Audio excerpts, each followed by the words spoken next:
Hello दोस्तों, computer के input devices के फर्स्ट पार्ट में जैसा कि हमने आपको बताया कि कंप्यूटर के इनपुट डिवाइस को दो भागों में बांटा गया है। पहला ह्यूमन डाटा एंट्री और दूसरा सोर्स डाटा एंट्री। और हमने जाना कि ह्यूमन डाटा एंट्री में कंप्यूटर को तीन तरह से इनपुट देते हैं। पहला टाइप करके इनपुट देना, दूसरा पॉइंट करके इनपुट देना और तीसरा कंप्यूटर में डाटा को पिक करके इनपुट देना। और फिर हमने आपको बताया कि टाइप करके इनपुट देने में कीबोर्ड, टाइपराइटर जैसे डिवाइसेस आते हैं। और दोस्तों पॉइंट करके इनपुट देने में माउस, जॉयस्टिक, ट्रैक बॉल जैसे इनपुट डिवाइसेस के बारे में डिटेल से बहुत अच्छे तरीके से आपको कंप्लीट इन्फॉर्मेशन दे चुके हैं। तो आप फर्स्ट पार्ट को एक बार जरूर देख लीजिए, वरना आपकी इन्फॉर्मेशन जो है वो अधूरी रह जाएगी। और इस वीडियो का लिंक मैं आपको आई बटन में दे दूंगा। ठीक है दोस्तों, तो आज की वीडियो में हम जानेंगे कि डाटा को पिक करके इनपुट देने में और सोर्स डाटा एंट्री में कौन कौन से इनपुट डिवाइसेस आते हैं। ठीक है दोस्तों, तो वीडियो को आखिरी तक देखिएगा क्योंकि आज की वीडियो में आपको बहुत कुछ नया सीखने को मिलने वाला है। तो चलिए बिना टाइम वेस्ट किए शुरू करते हैं। ठीक है, तो सबसे पहले अपन जानते हैं कि डाटा को पिक करके कंप्यूटर में इनपुट देने में कौन कौन से डिवाइसेस आते हैं। तो दोस्तों ध्यान से देखिए, डाटा को पिक करके कंप्यूटर में इनपुट देने में दो डिवाइस इंपॉर्टेंट होते हैं, जिसमें सबसे पहले आपका स्टाइलिस पेन और फिर दूसरे नंबर में लाइट पेन आता है। दोस्तों तो चलिए सबसे पहले अपन स्टाइलिस पेन के बारे में जानते हैं। तो दोस्तों ध्यान से देखिए, स्टाइलिस जो है वो ग्राफिक्स टैबलेट के साथ मिलने वाला एक पेन जैसा डिवाइस होता है, जिसका प्रयोग करके टैबलेट की सतह पर या फिर अपन कहें कि स्क्रीन पर ग्राफिक्स या ड्राइंग वगैरह बनाई जाती है। ठीक है दोस्तों, तो स्टाइलिस जो है एक पेन जैसा दिखने वाला डिवाइस होता है, जिसका प्रयोग मेनली ड्राइंग्स बनाने के लिए किया जाता है और यह अपना एक पॉइंटिंग इनपुट डिवाइस कहलाता है। अगर आपसे एग्जाम में पूछे कि इनमें से पॉइंटिंग इनपुट डिवाइस कौन सा है, तो आपको पता चल गया कि स्टाइलिस पेन जो है वो अपना एक पॉइंटिंग इनपुट डिवाइस कहलाता है। और हाँ दोस्तों, इसे ग्राफिक्स टैबलेट और डिजिटाइजर के नाम से भी जाना जाता है। और मेरे दोस्तों स्टाइलिस पेन का उपयोग ड्राइंग बनाने के लिए, इमेज एडिटिंग के लिए, स्केचिंग के लिए, हैंड राइटिंग के लाने और इलेक्ट्रॉनिक रूप से सिग्नेचर करने के लिए किया जाता है।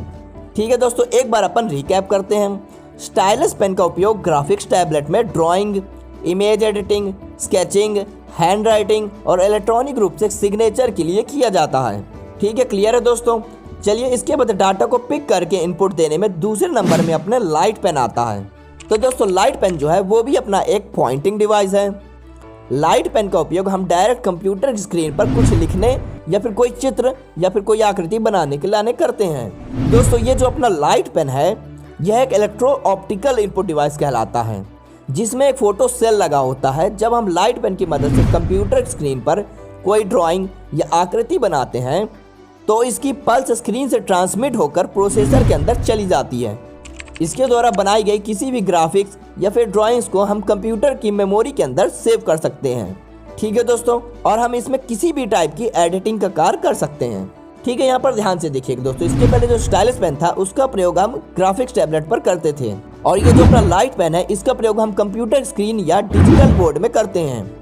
ठीक है, तो आपको समझ आ गया होगा कि लाइट पेन जो है उसका उपयोग हम कंप्यूटर स्क्रीन पर टेक्स्ट लिखने या फिर कोई ग्राफ बनाने या फिर ड्राइंग बनाने आदि के लाने कर सकते हैं। ठीक है, ये पॉइंट क्लियर हुआ दोस्तों।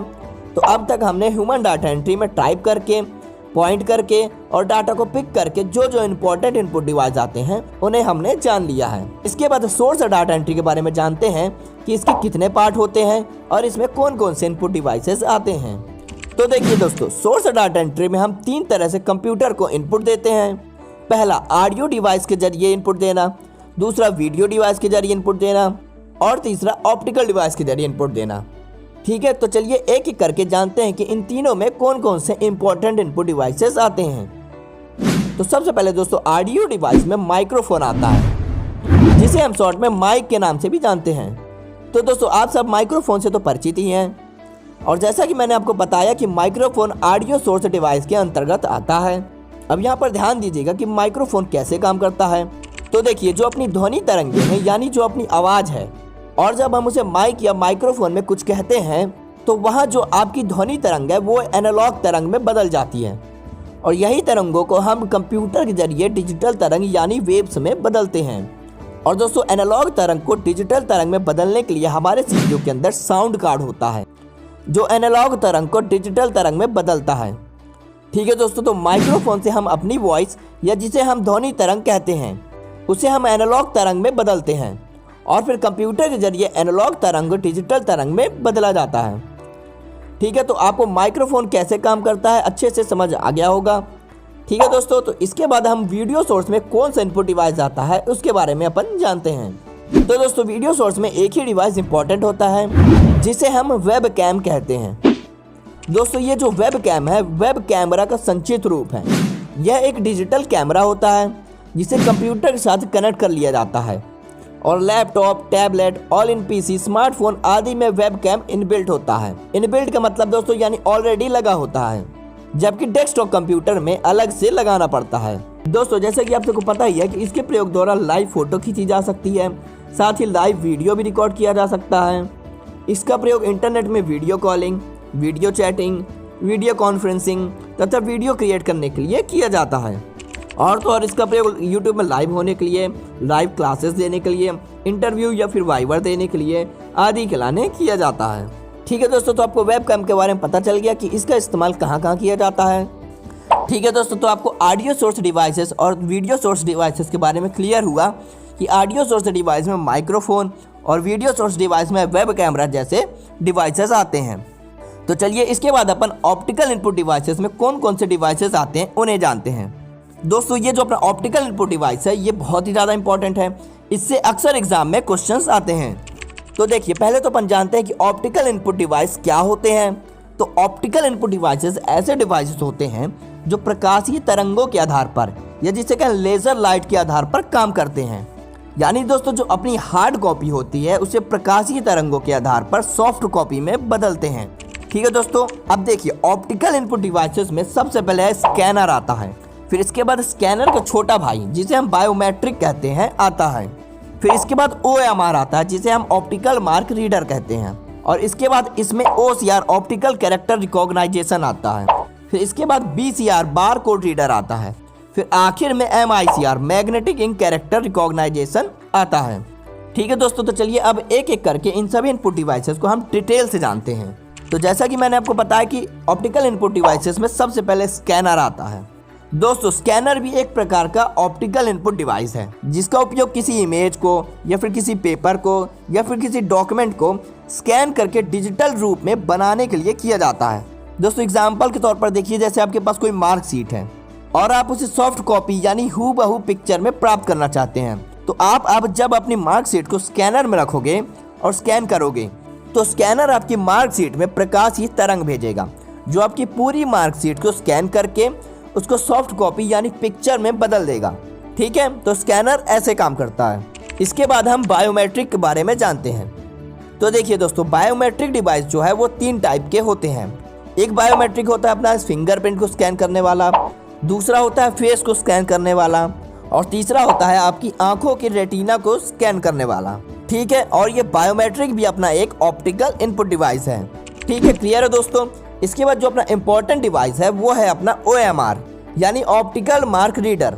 तो दोस्तों क्या होता है ऑप्टिकल मार्क रीडर? तो अगर आपने कभी कॉम्पिटिटिव एग्जाम दिया होगा तो आपने देखा होगा कि आपको एक OMR शीट दी जाती है जिस पर आपको पेंसिल या पेंसिल सही ऑप्शन पर चिन्ह करना होता है या फिर कहें उस पर आपको मार्क करना होता है, और यही OMR शीट पे जो आप पेन या पेंसिल से मार्क करते हैं उसे OMR मशीन जो है उस मार्किंग को चेक करती है या कहें स्कैन करती है। यानी दोस्तों ऑप्टिकल मार्क रीडर का काम OMR शीट पर पेन या पेंसिल से बने चिन्हों को स्कैन करना या कहें पहचानना होता है।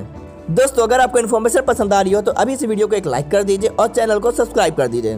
तो चलिए इसके बाद OCR को जानते हैं कि ये क्या होता है। तो ध्यान से देखिए, जैसे स्कैनर का काम किसी भी डॉक्यूमेंट या चित्र को स्कैन करना होता है, वैसे ही OCR यानी ऑप्टिकल कैरेक्टर रीडर का काम किसी भी डॉक्यूमेंट में केवल कैरेक्टर को रीड करता है या स्कैन करता है, और स्कैन करने के बाद आपके कैरेक्टर को सॉफ्ट कॉपी में बदल देता है और आप फिर उस पर कैरेक्टर एडिट कर सकते हो या कॉपी कर सकते हो। ठीक है दोस्तों, क्लियर हुआ OCR क्या होता है। इसके बाद अपन जानते हैं कि BCR यानी बार कोड रीडर क्या होता है। तो देखिए दोस्तों BCR यानी बार कोड रीडर जो होता है वो अक्सर आपको किसी भी प्रोडक्ट के पीछे जो ब्लैक बहुत सारी लाइंस बनी होती हैं उन्हें ही बार कोड कहा जाता है। इस कोड को रीड करने के लिए एक डिवाइस होता है जो आपको स्क्रीन में दिख रहा होगा, इसे हम बार कोड रीडर कहते हैं, जो इन लाइंस को स्कैन करके इनमें छिपे नंबर्स को पहचानता है। और अगर आपसे एग्जाम में पूछे कि बार कोड रीडर में कितने कोड होते हैं, उसमें 13 कोड या कहें नंबर्स छुपे होते हैं। ठीक है दोस्तों, तो क्लियर है। चलिए इसके बाद अपन अपने आखिरी इंपॉर्टेंट ऑप्टिकल इनपुट डिवाइस को जानते हैं। इसके बाद जो डिवाइस आता है वो है MICR यानी मैग्नेटिक इंक कैरेक्टर रिकॉग्नाइजेशन। तो दोस्तों ध्यान दीजिए, यह भी अपना एक ऑप्टिकल इनपुट डिवाइस है जिसका उपयोग मैग्नेटिक इंक से लिखे गए टेक्स्ट को रीड करने के लिए किया जाता है। इस डिवाइस का सबसे ज्यादा उपयोग बैंक और ऑर्गेनाइजेशन में चेक्स को जांचने के लिए किया जाता है। और दोस्तों ये जो अपना MICR है ये 1 मिनट में 300 चेक्स को जांच सकता है। ठीक है दोस्तों, तो एक बार फिर से देखिए, MICR यानी मैग्नेटिक इंक कैरेक्टर रिकॉग्नाइजेशन का उपयोग मैग्नेटिक इंक से लिखे गए टेक्स्ट को रीड करने के लिए किया जाता है। इसका सबसे ज्यादा उपयोग बैंकों में चेक्स को जांचने के लिए किया जाता है। ठीक है दोस्तों, तो हमने आपको सारे कंप्यूटर के इंपॉर्टेंट इनपुट डिवाइसेस के बारे में कंप्लीट इन्फॉर्मेशन दे दिए हैं। अगर आपको ये इन्फॉर्मेशन पसंद आई हो तो वीडियो को प्लीज एक लाइक करके चैनल को सब्सक्राइब कर लीजिएगा, वरना आप आगे इंपॉर्टेंट कंप्यूटर थ्योरी से रिलेटेड वीडियोस को मिस ना कर दें। मिलते हैं नेक्स्ट वीडियो में, जब तक के लिए आप सब अपना ध्यान रखिएगा।